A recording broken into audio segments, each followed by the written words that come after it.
Coucou chers yogis, je suis très heureuse de vous retrouver. Alors je n'ai pas changé de pièce, c'est juste la disposition de la caméra que j'ai tournée pour essayer une autre version, voir qu'est-ce qui convient le mieux.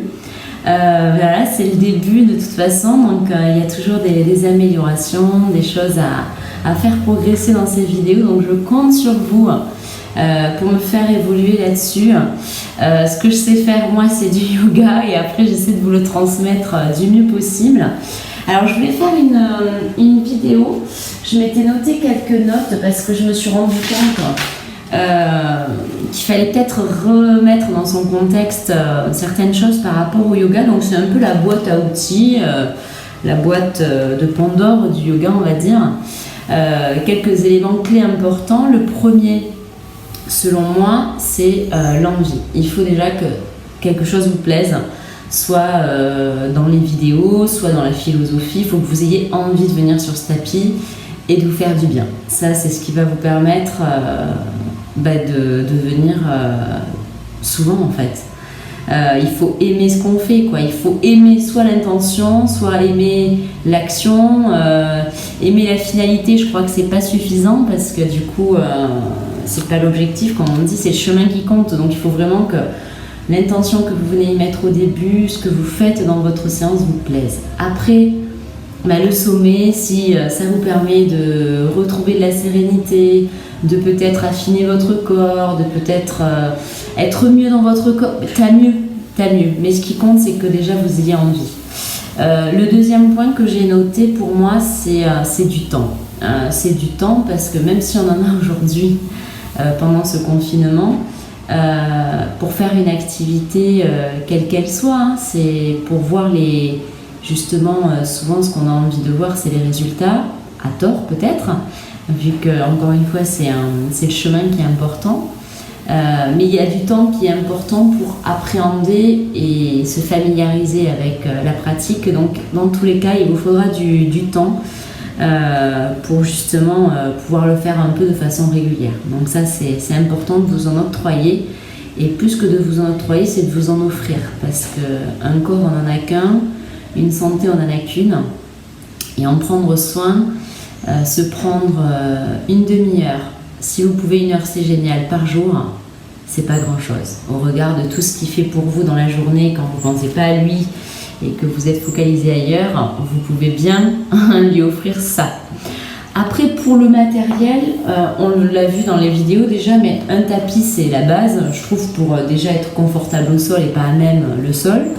Après, la brique, c'est un plus, sinon c'est des dicos, un gros dictionnaire, ça peut tout à fait faire l'affaire.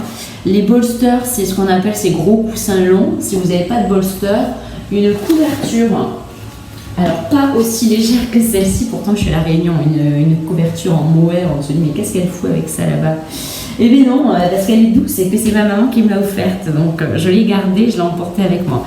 Donc l'idée c'est de plier une couverture ou une serviette en boudin comme ça, et qui peut vous servir pour du yoga restauratif, ou du yoga restauratif, je vais y arriver, ou du nidra yoga, voilà, qui va vous amener dans des postures de relaxation profonde, cocooning. L'autre chose aussi, c'est que je l'ai précisé dans l'introduction, c'est que le yoga, il est là pour s'adapter à vous. Donc n'importe qui peut aller pratiquer le yoga. J'ai fait des vidéos pour une tata qui est infirmière en ce moment et qui se déplace beaucoup, qui est fatiguée, qui est raide dans son corps, et ça lui fait énormément de bien. Donc on n'a pas besoin d'être souple à la base pour faire du yoga. On n'a pas besoin d'être en bonne santé. Quelqu'un qui est souffrant d'une maladie chronique ou d'une maladie invalidante, qui est en souffrance, même psychologique, il y a plein de choses qui vont pouvoir s'adapter à ces personnes, ne serait-ce que par la relaxation ou des postures douces qui ne vont pas solliciter et faire mal au corps. Donc c'est important de vous dire que vraiment le yoga il est là pour tout le monde. Ce qui est important aussi dans chaque séance, quelle qu'elle soit, de relaxation, de yoga doux, dynamique, peu importe, c'est prendre le temps de vous accueillir au début de la séance sur votre tapis. C'est de vous mettre en tailleur par exemple et de venir tout simplement faire une courte méditation et qui va venir prendre conscience de votre posture sur le tapis, d'arriver à respirer de façon naturelle, d'écouter votre respiration et de peut-être poser une intention et au moins un remerciement pour le temps que vous prenez. Ça me semble important. Très important, échauffez votre corps, même si vous ne faites pas le réveil de mon corps. Faites au moins, pour commencer chaque séance, des postures simples. Déjà de venir dans la posture de l'enfant, c'est pas mal pour venir se soulager. Là, je vous les fais rapidement, mais après, vous les appréhendez un peu plus dans mes vidéos. La posture du chat qui s'étire et qui fait dos rond, donc ça, c'est déjà une posture super. Et de celle-ci, vous pouvez aussi vous étirer le sternum et vous ouvrir le cœur en faisant la posture de torsion d'un côté, les fesses en l'air. Inspirez d'un côté, expirez. Et après, travailler aussi les poignets parce qu'on les sollicite beaucoup pendant la séance. Donc de tourner les poignets ou d'appuyer en différentes positions les mains sur le sol. Et bien sûr, quand vous êtes déjà en tailleur, commencez par faire des rotations de la tête, des épaules. Et après, vous démarrez la séance que vous voulez. Mais l'échauffement, c'est primordial s'il vous plaît. Et comme toute séance, il y a au milieu, vous faire plaisir, même dans l'échauffement, vous faites plaisir, mais ce que je veux dire, c'est qu'au milieu, vous faites quelque chose qui vous plaise. Ça rejoint le premier point que je vous ai dit, c'est l'envie.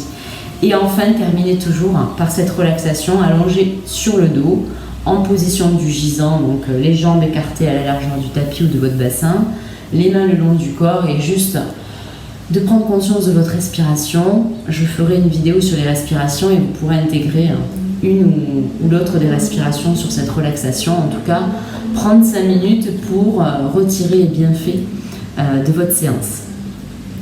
Très important, enfin, comme principe, on respire toujours par le nez en yoga. Je sais que pour ceux qui font du pilates ou moi qui fais du sport, du renforcement musculaire, j'inspire par le nez, je souffle par la bouche. Là, en yoga, on fait tout par le nez. Donc, c'est important de vous familiariser avec cette respiration pendant vos séances, sans réfléchir à une respiration particulière, on n'en est pas là au début, mais déjà d'inspirer et d'expirer par le nez et de fermer votre bouche pour vraiment sentir que votre souffle, peut-être, vous allez pouvoir le gérer un peu plus facilement qu'avec la bouche, justement.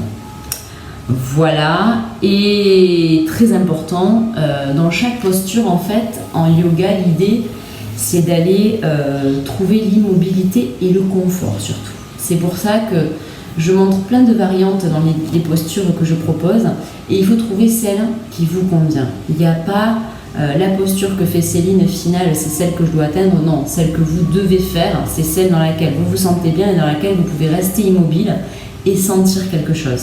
Ça, c'est le plus important. Mon volet vient de se fermer, donc vous voyez aussi la différence jour et un volet fermé. Voilà, et très important quand vous êtes dans les postures de sentir sur les inspires et les expires votre souffle qui vient vous aider à faire de la place dans votre corps, parce que c'est quand même la finalité de chaque séance et de chaque posture, c'est d'arriver à faire venir la place à l'intérieur de votre corps. Donc c'est pas tant la posture finale, mais c'est gagner de l'espace dans votre corps. Ça, c'est une finalité qui est importante. Voilà, c'est tout ce que j'avais noté sur ma petite feuille. Peut-être encore que j'oublie des choses. D'ailleurs, si il y avait quelque chose d'important que je voulais vous rappeler, que j'avais noté, c'est justement qui fait écho à ce que je viens de vous dire, que dans chaque posture, on essaie de trouver l'immobilité et le confort. C'est d'un sutra de Patanjali. Donc le sutra de Patanjali, c'est le fondateur, un des plus anciens du yoga, qui exprime l'intention des asanas, donc l'intention des postures justement, et qui dit entre guillemets en sanskrit Stira Sukham Asanam, et la traduction littérale, c'est la posture doit être stable et confortable. Voilà, donc c'était pour vous donner aussi la philosophie, c'est pas moi qui le dis, c'est aussi le yoga, et c'est pour ça que j'avais envie de vous le dire et de vous le répéter avec les mots de la langue traditionnelle et universelle du yoga, le sanskrit. Voilà, cher yogi, j'espère vous retrouver très vite en sachant que là j'ai testé une nouvelle disposition, une nouvelle lumière avec le début ouvert et la fin avec le volet fermé, et également avec mon iPad. Là je n'ai pas filmé avec la webcam de mon ordinateur qui pouvait paraître peut-être flou sur les premières vidéos. Donc voilà, un test. Je vous fais des gros bisous et portez-vous bien, prenez soin de vous. Namasté.